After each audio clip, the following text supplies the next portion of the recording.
Kozusikeleli Africa.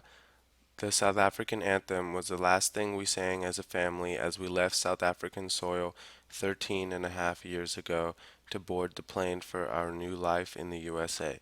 I come from a family of immigrants, honest, hardworking, God-fearing, family-loving immigrants. I immigrated with my family from Johannesburg, South Africa in June 2000 when I was 4 years old. This journey has significantly shaped who I am today. Arriving at the tender age of 4 years old, I did not grasp the magnitude of what had happened.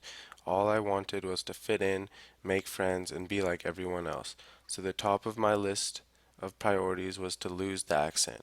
My parents, on the other hand, had more lucrative priorities. They worked very hard to make a home secure and life for us in unfamiliar territory.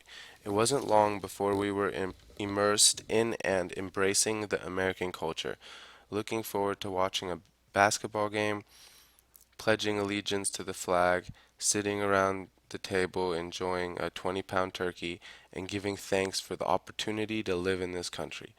My parents have always instilled in me the importance of hard work, perseverance, and giving back. When I entered high school, I knew it was time for me to start giving back.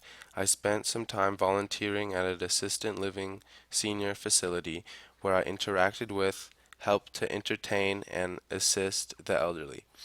I always greeted with a warm smile, and I would listen to many stories as I passed out food and gently wheeled the residents around. They always seemed excited to see me and were very appreciative of my help. At 16, I got a job at a gas station washing cars. I felt empowered and independent. Earning my own money gave me financial freedom. Not only did I learn the value of a dollar and what hard work really meant, but I also realized the importance of education, job satisfaction, and balance. I am now more determined and motivated than ever to persevere and pursue my goals. I am excited to go to college and to work on earning a real career. In June 2010, exactly 10 years after we immigrated, we returned to visit South Africa for the first time. At the South African airport, we were greeted and welcomed by a mob of cheering family and old friends. My parents never looked happier. They were back home in their element. It was then that I realized what they had given up and the sacrifices they had made to provide a safer future with better opportunities for both my brother and I. In South Africa, we belonged to a very tight-knit and close community. Everyone knew us. I heard many heartwarming stories about my parents back in the day, about what they had achieved and accomplished, and how everyone loved and respected them. While visiting, I realized what we had given up by immigrating. We left behind a warm and loving community, family and friends, a country rich in diversity and culture, as well as breathtaking scenic beauty. But I also realized what we had gained from our immigration. We had escaped a country riddled with crime, corruption, violence, and lawlessness. South Africa is a country with 40% unemployment, where many people live below the poverty line in shacks and slums without running water and electricity.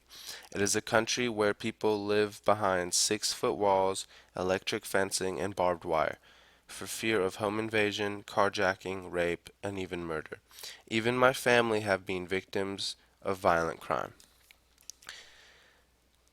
I, therefore, feel very fortunate that I had the opportunity to immigrate to a country that welcomed me with open arms, a country where I feel safe, a country that has offered me equal opportunities to pursue my goals and dreams, and a country that I am proud to call home.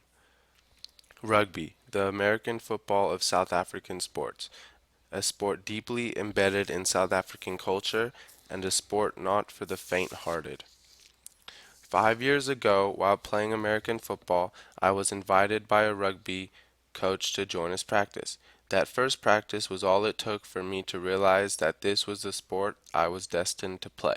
I joined the San Diego Mustang Rugby Club, and that was the beginning of a journey that fueled my determination to play collegiate rugby. I fell in love with this game. I feel so natural when I'm playing rugby. It's almost as if it's in my blood. Not only did I find the high intensity, fast paced, physical, and competitive nature of this sport appealing, but there was also a cultural pull. Being South African, I felt a sense of pride to continue our tradition on another continent and to merge together two cultures. After my first season, I received the Forward MVP award, but my proudest moment was when I captained my team to victory in the SoCal Championships in 2012. Being the captain meant that I needed to step up, work hard, and lead my team by setting an example both on and off the field. I tried to demonstrate exemplary sportsmanship, and I learned the trust and respect of my teammates. My passion for the game was evident. I worked hard to inspire and motivate my teammates and instill in them the same enthusiasm. I established a rapport with my team and built their team spirit. They looked to me for direction, team strategies, and they needed me to be responsible and dependable and ultimately lead them to success. This was a rewarding and life-changing experience, one that I will take with me to the next chapter. I started to train at the Eagle Impact Rugby Academy with many of the national rugby players, and I am working very hard to make my collegiate rugby dream a reality.